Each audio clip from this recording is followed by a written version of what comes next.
Welcome back to the CS Podcast. I am your host, Chris Shanafel, and I am now joined by 2014 NFL Draft prospect, cornerback out of West Liberty University, Roddy White Jr. Thanks for joining the show, Rod. How's it going, man? Thanks, it's going fine. Thanks for having me. All right, now, before we start talking about your football career, man, I got to get this out of the way. Are you in any way, shape, or form related to Atlanta Falcons wide receiver Roddy White? No, I am not related to him.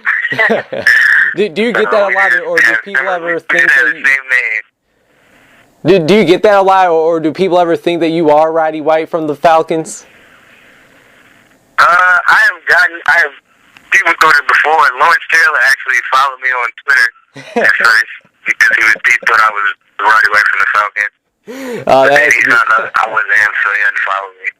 Oh, that has to hurt. That has to hurt. Well, let's talk about, Rod White out of West Liberty. I know you actually took the JUCO route. Before attending West Liberty, you were at Alfred State, where you made some plays at cornerback in 2009. But I see that you didn't play the 2010 season. Can you tell us why that was and, what you were doing during that time off? It was reasons with the school why I didn't play during that season. But during that year, I was just working out, trying to find a school to go to, and I was looking at West Liberty during that whole time. I was trying to attend West Liberty during that season, but things didn't work out, so I had to wait till the spring semester. So I was just working out, following West Lib, looking at how they were doing during the season. How did this opportunity to attend West Liberty University come up? You said you were looking there. How were you finally able to start attending there? It's actually a strange story because my father was looking for schools for me to attend, and he came to West Liberty. And then the following week, my JUCO coach called me and said West Liberty called looking for DBs. So it ended up my father and my JUCO coach told me about West Liberty, and then we was talking to the defensive coordinator at West Liberty, and that's where I ended up going. In 2011, you were right back at it, and you were able to see some time on the field right away, mainly on special teams, but whether it was on special teams or during the time you got at cornerback that season, what was it like to, finally get back on the football field after that year off? It felt good, because I missed it. I've been playing football since I was 5 years old, so it was pretty much the only thing I did all my life, so once I didn't play that year, I wasn't happy playing, so once I got back, it felt like I was right back at home. I see in 2012 you really began to make your name more well-known as you saw some more time at cornerback and would eventually become the starter. And you recorded 54 total tackles, 4 interceptions, and 1 forced fumble. Any chance you could tell us about that very first interception that you made as a West Liberty Hilltopper? My first interception at West Liberty, that was against Fairmont State. On film, I watched them on film and I seen what routes they like to run on the goal line. And I knew what route was coming in. It was a slant corner. He ran the slant, I didn't bite, and then the corner came right to me. And the interception was right there, and I just caught it, and I think I took a knee in the end zone with it. Now, after that successful season in 2012, what exactly were your expectations, personal and team expectations, entering your third and final year at West Liberty University this past season? Expectation for the team, of course, was to have a winning season, win conference, hopefully make the playoffs, make a playoff run. But that didn't happen. But individually, it was pretty much everything I did. 50-plus tackles, had 4-plus interceptions, and I didn't get the touchdowns I wanted because I like to score. But other than that, my individual goals were met for the most part. I wish I could have did a little more, but for the most part, my goals were met. All right, and you actually nailed the next question I was about to ask. I was going to ask, were you, would you have said that you met or possibly even exceeded those personal expectations with the 52 tackles, 11 pass breakups, and 4 interceptions? You say you met those expectations, correct? Correct. Now, thinking about your time in junior college... A couple more interceptions. I'm sorry, go ahead. Say it again? No. Go ahead, Rod. No, I said with the interceptions, a couple more interceptions I wish I could have got, but 4 was a good number for me. Do you feel any interceptions slip through your hands, or maybe you got one and there was a flag on the field, anything like that? Interceptions, it was a few I left on the field that I should have had. It was numerous ones that was in my hands I dropped, or I just didn't make the correct play on the ball.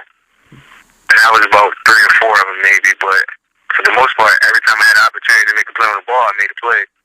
Hey man, can't go wrong with that, especially with a cornerback in college football. You certainly can't go wrong with that. You're making the most of your opportunities, and we've seen that during your time at West Liberty. Now thinking about your time in junior college, where you're at right now, finishing up at West Liberty, how would you describe your overall college experience?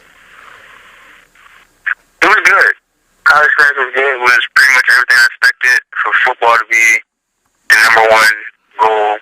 The number one priority, which for most things, because it was a job playing college football. It's not a cakewalk as most people think it is. Like football 24/7 for the most part.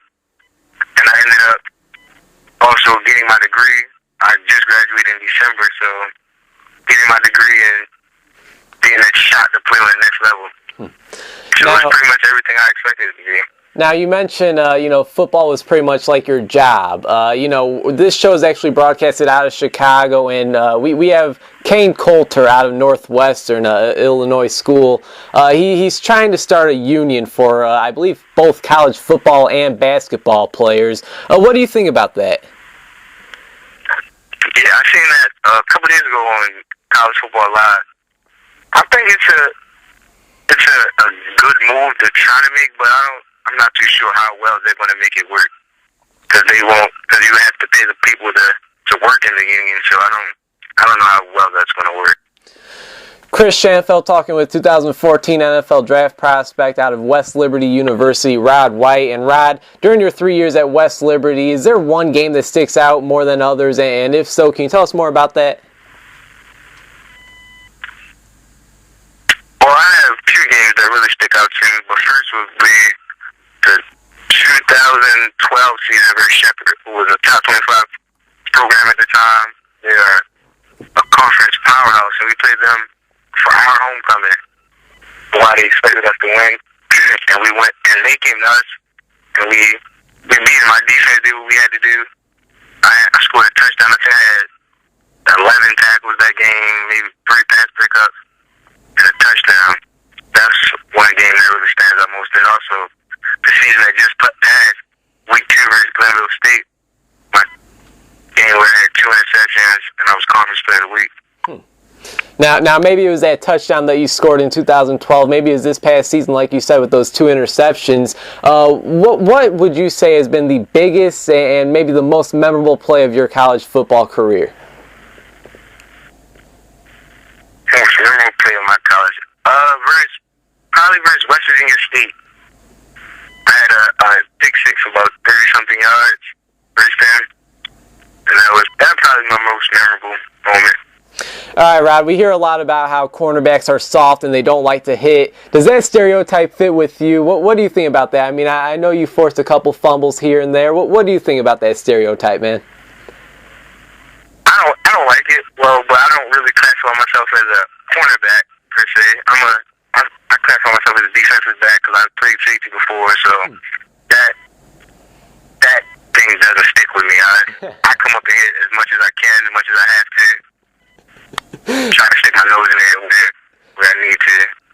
I don't know, man. I've heard some people call Roddy White pretty soft, man. You think they're talking about the Atlanta Falcons, Roddy White? Yeah, that's probably the one they're talking about. I'm not talking about me. I've never been soft. Oh, man, that's great. Now, I know it's not guaranteed, and you still have a lot of work to do, just like every other NFL draft prospect, but when did you find out that the NFL might not just be a dream, but it could become a reality? My whole life, my parents always told me to chase my dreams, so I just figured, why not chase my dreams? And I had friends, who are now in the NFL. Once I seen them make it, it made me really want it even more. So I just decided to work hard and go ahead and chase my dream and do what I have to do to try and make sure I get there. Now, those friends of yours that are in the NFL, have they given you any advice on, what to expect, when you do get up to the next level? give me advice all the time on the process of getting there, and then when I'm there. Like Rod Streeter, who plays for the Oakland Raiders, I talked to him maybe was it last summer? Or maybe last summer. He just told me it's your job. It's everything you pretty much wanted. Your life is football now. You at the facility pretty much all day, then you go home, sleep, and you do it all over again. And that's the same thing Terrence Garvin for the Pittsburgh Steelers told me. It's your job now. Everything you've been wanting is right here in your hands. You're friends with Rod Streeter. Please tell me you've seen that the little remake of the Beats commercial that he just put out a couple days ago. Yes, I did see it. And it was funny, and I talked to him about it because I had to get one of those shirts that he had on in there. But yeah, I've seen it. Oh, that's right. In Rod we trust. You're Rod and he's a Rod. Yep. There you go. All right, yep. now. Yeah, we played at Alfred State together. Oh, did you? Because I know he also transferred to Temple, I believe. Is that right? Yes. All right. So you guys have a lot in common. No doubt about that. And next question for you, Rod, and that is, let's say for whatever reason there's an NFL general manager out there listening to this very interview. Why should he want Roddy White, the cornerback out of West Liberty, on his team? Like I told you earlier, I don't classify myself as a cornerback. I'm an all-around defensive back. Yeah. No, that's fine. I'm an all-around defensive back, and that gives me a step above people because I can do numerous things in the secondary. I can play corner, safety. In that corner, I can also play inside and outside. And I'm learning about the game. I don't use my athletic ability all the time to beat my opponent. I use my knowledge. I study film a lot. I work hard. I'm going to do what the coaches ask me to do. So I'm a hard-working guy that's going to get the job done and do with that. I like how you correct me that you're not just a cornerback. You could play safety. You're a defensive back. You're pretty versatile, and it seems like you're pretty proud of that. Yes, because my whole life I've played numerous positions on defense and offense, and even at West Liberty I played numerous positions. With a few games, I would go play safety. If one of my safeties would have moved to safety, we had different packages, so we'd bring an extra corner in, and I would go to safety. So I've been able to play numerous positions, because in high school, I was a safety in high school. Then at Alfred State, they moved me to corner, and I played a little bit of safety there also. So I've had game time at both positions. Do you prefer playing safety over cornerback or vice versa, cornerback over safety? I really don't have no preference. I just, whichever one will get me on the field, because I feel that I can play both of them at a high level. Absolutely. So I really don't have a preference. All right, Rod, just a few more questions for you, then I'll let you go. I really do appreciate your time, man, and I'll go ahead and ask you, if you would compare yourself to an NFL player currently playing today, who do you think that would be and why? Actually, there's two of them I compare myself to.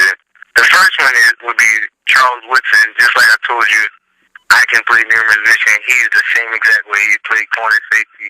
He plays inside the corner, outside the corner. So Charles Woodson is the one I most compare myself to in that aspect. But also Charles Tillman, he does what he's supposed to do. He's going to get the job done. Like he's covered Calvin Johnson probably the best out of most corners have. And he doesn't look too pretty doing the thing, but he does it. And he does it well. Hey, man, I can guarantee you this. You're going to be getting a lot of love later on when some of our listeners hear this. Because, like I said, this show is brought to you out of Chicago. And, Charles Tillman, man, one of the all-time greats. Probably the best Chicago Bears defensive back in the history of the team. So, no doubt about that. Two great players. I mean, Charles Woodson, the former Packer.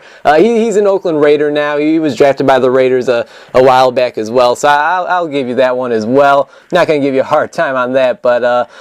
do you have a set day for your pro day, Roddy? And if so, if not, do you have any specific numbers that you'd like to hit? I have numerous events coming up. I have the BSN Showcase coming up February 26th. I also have a pro day March 21st at Fairmont State. I have the NFL Super Regional Combine March 30th. So I have a few dates planned. I really don't have no set numbers that I'm looking to hit. I'm just trying trying to improve every day on whatever that number might possibly be, so I can give myself the best chance to hopefully play professional football somewhere. And how excited are you for all those events to take place? I mean, you mentioned those 3 events. You got the NFL draft coming up in May. You know, I mean, we could talk maybe 6-7 months from now, and you'll be on an NFL roster. Do you ever think of that? I think of it sometimes because a lot of my friends, they tell me that, Rod, like in a couple months you could be in the NFL. One of my friends texted me, he's like, Rod, you maybe we sticking these receivers one day. So I think about it every once in a while, but I just try to keep my mind focused on everyday tasks and trying to get. Hey man, final question for you. You know, tomorrow we got the big game, the big dance, Super Bowl 48. The Denver Broncos taking on the Seattle Seahawks. Who are you taking in that game and why? I really don't know. I flip and choose every day who I should take. It's going to be a great game. A great game. I would love to see the Seahawks defense match up against the Broncos receivers, because the Broncos have a lot of receivers that can beat you, and the Seahawks have a lot of DBs that can shut you down. So that should be a good matchup. Hey, it's definitely going to be a great matchup. I mean, it's a coin toss. I'm going to go with the Seahawks, but I certainly would not be surprised if the Denver Broncos pull it out. Rod, I really do appreciate your time, man. It's been a pleasure speaking with you. I'm certainly wishing you nothing but the best. Before I let you go, is there anything you'd like to say to myself and our listeners? Just hopefully you keep an eye out on me, and you can find my highlight tape on YouTube at Rod White Senior Highlight Tape. All right. We're watching on YouTube. Hey, sounds good, Rod. Once again, thanks a lot, and I sure hope we keep in touch, man. Take care.